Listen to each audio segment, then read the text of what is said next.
What's going on YouTube? David here, and today we're going to talk about the next generation of PC graphics. In this game, it starts out slow, but I get a 20 kill streak playing 64 player team deathmatch on Sharky using the SV98 and the G18.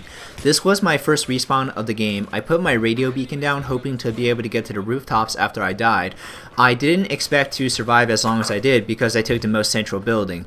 You obviously have a big advantage being on the roofs, but other firefights in Sharky are confined to the edges and corners, so you have a good view of the action from the middle, but everyone also has a better view of you, so it's pretty risky to stay where I stayed. But now let's get on to the main topic of this commentary. So a revealed roadmap of the Nvidia GPUs has shown that the Maxwell architecture, the successor to the Kepler aka 600 series, is slated for a 2014 launch. For months, people speculated that in between Kepler and Maxwell, that Nvidia would do a refresh of the current 600 models and designate that as the 700 series. After all, the original 600 line was released in 2012, so it would make sense to improve on some older designs like the GTX 680. Now, it is almost 100% confirmed that any redesigns of Kepler will retain the designation of 600, and only until Maxwell hits will we see a GPU designated as 700.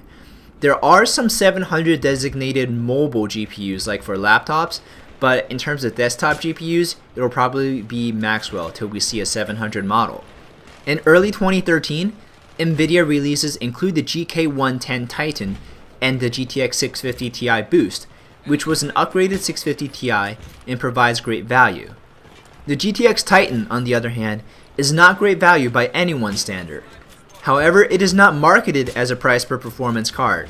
It exists just for the fact that it can. It's really only for two groups. The first group are those in professional computing industries that need semi-supercomputer processors, because the Titan was based off a supercomputer. Second, it's for the most egotistical, sadistic, small penis gamers that need to compensate by having the best hardware available and want to be able to brag and put down others that they own the single fastest GPU. Okay, maybe that was a little mean and judgmental, but it's just to show that the Titan is not a reasonable buy even for enthusiast gamers and PC builders. Let's face it, for gaming, there's no point to get just one Titan, because the GTX 690 is faster and is the better option for a single GPU. So if you're getting a Titan, you're getting a second one for the SLI scaling benefit over the 690. That's $2,000 on just graphics cards. Some informed but hardcore PC gamers might consider $2,000 on graphics if you were actually getting $2,000 of value on graphics, but the Titan doesn't give you that value. There is a leaked model of the Titan called the Titan LE to be released in 2013. It's a slimmed down Titan, but it shares the same problem. It's not a price per performance or value card. Nvidia wants to ride the Titan for $1,000 as long as they can, and they have been selling well relative to how many are being produced. So there are positives and negatives of a later launch of the next GPU generation. The negative is so obvious and seems like such a minor effect that I'll talk about it first. Avid PC gamers and people who are really into having cutting edge tech will have to wait to upgrade. There were a lot of guys with older GPUs that were going to wait until the 700 series to upgrade, and some gamers that wanted to get into PC gaming were going to wait until the 700 series to get into PC gaming altogether. We also won't see a substantial price drop on the 600 series. But this segues well into my discussion of the positives of a later release. It means that for those with the 600 series cards, we are getting a better lifespan and better value out of our cards. Those who want to upgrade should get a 600 series card because they are excellent value. People who aren't into PC building like to poke fun at those who feel like they need to upgrade frequently to remain close to the top. Really, frequent upgrading is personal preference, and not everyone upgrades as frequently as you think, so that's not a fair criticism. But with the delayed release of the 700 series, you don't have to upgrade to remain close to the top, and your hardware is a long way away from being outdated, and it's comforting to know that you'll be able to play future games well. I hope that my positives and negatives aren't inherently contradicting, in that the negative is that you can upgrade, and the positive is that you don't have to. But I think a later release has more of a positive effect for the following reason. Modern games run fine on current generation graphics cards. It was back in 2007 that Crysis 1 was released and consumers couldn't max it out unless they had a several $1,000 PC. In 2013, using the very affordable two-way SLI GTX 670s, I can max out Crysis 3 with multi-GPU accelerated anti-aliasing at 1080p and get 60 frames per second. Crysis 3 is definitely the most graphically intense game right now, and probably will be until 2014 or whenever The Witcher 3 comes out. Right now, I can't think of any game that could challenge Crysis 3 in the visuals department. Not even Battlefield 4 should challenge Crysis 3.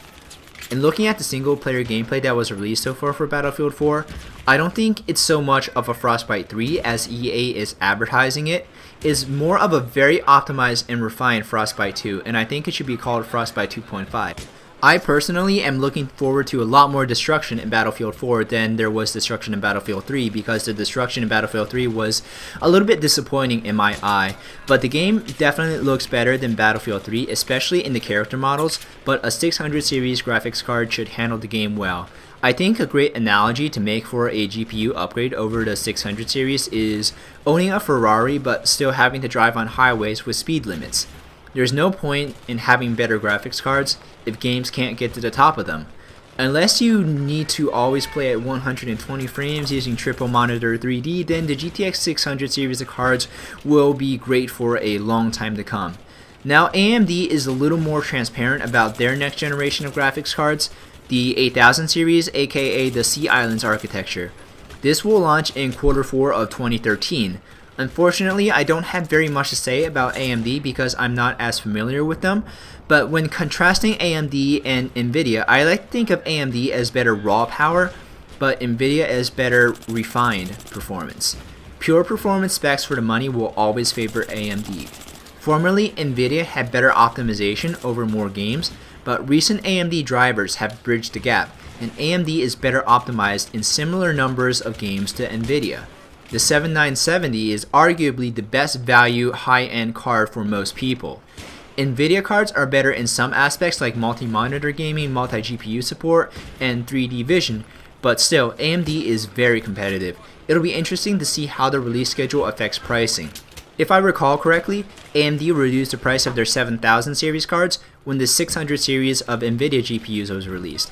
Anyways guys, let me know what you think about this and current generation of graphics cards and what high graphics games you are looking forward to playing. I really appreciate you taking the time to watch this commentary all the way through, and I'll see you next video.